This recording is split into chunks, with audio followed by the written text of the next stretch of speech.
Good morning, ladies and gentlemen. Welcome to Kamish Talks. Are you ready to get your mind pigs tamed? Our episode for today is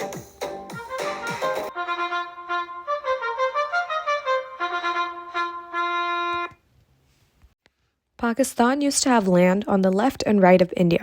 The left side was called West Pakistan, while the right side was called East Pakistan. For the longest time, these two parts of Pakistan had a metric buttload of beef. Why, you may ask? They had many cultural and political and economic differences. These two different parts of Pakistan spoke different languages. While the West Pakistanis spoke Urdu, the people in the East spoke Bengali. Another difference would be their clothing style. The people of West Pakistan were more conservative. The women typically wore hijabs and burqas. Contrary to this, the people of East Pakistan were more liberal. Religion-wise, the people of West Pakistan were Pathans, and the people of East Pakistan were Bengali Muslims. Even though West Pakistan had the most political power, East Pakistan also developed their own political leader, Sheikh Mujibur. In West Pakistan, the army leaders held a lot of power, and they were Yaha and Bhutto.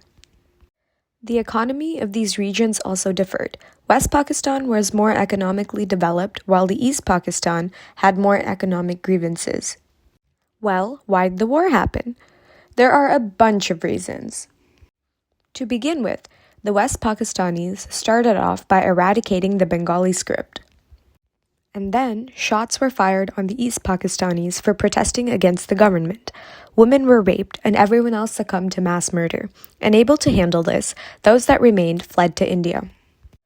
In order to protect Pakistan's identity, Tika Khan, Pakistan's chief of army staff, launched the Operation Searchlight. This operation led to the genocide of millions of East Pakistanis. The West Pakistani officials disarmed all the East Pakistanis to ensure that there won't be any counterattacks on them. And on March 25th, the West Pakistanis set a curfew, and at 11:30, the West Pakistani soldiers killed the East Pakistanis mercilessly at Farmgate.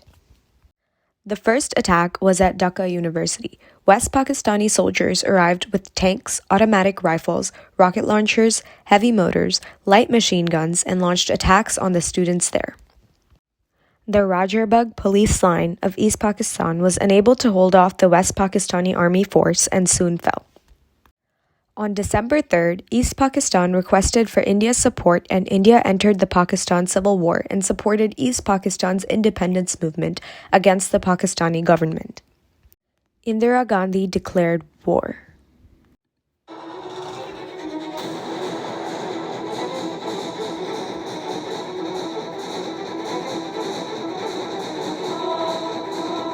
On the same day, West Pakistan launched an operation called Genghis Khan Plan.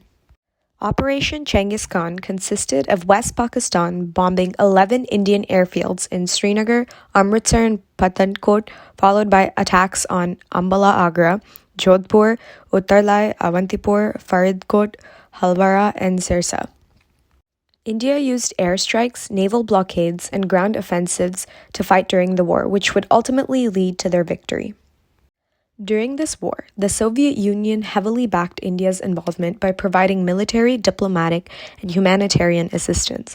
The Soviet Union facilitated India's military operations and provided aid to the refugees fleeing violence.